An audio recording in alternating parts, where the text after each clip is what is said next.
In this video, I'll show you how to send emails from Salesforce CRM step by step. To begin, navigate to salesforce.com and make sure you're logged in to your Salesforce account. Next, go to the Sales menu from the left side navigation bar and select where you want to send the email, whether it's leads or contacts. The process is the same for both. For this tutorial, we'll use leads. Now, click on Send Email to start creating your email. You'll then be asked to select a layout. Choose one of the available layouts, or if you prefer, you can start with plain text. After making your selection, click Select and Continue. Next, choose a folder if you'd like to save the email in a specific location. If you don't select one, it will be saved in the workspace root by default. Then click Select and Continue. Now, enter your email subject and write the email content.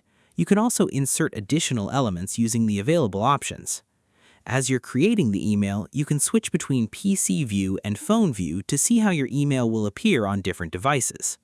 Once everything looks good, click Save and Continue. You'll now see a preview of the email along with other details.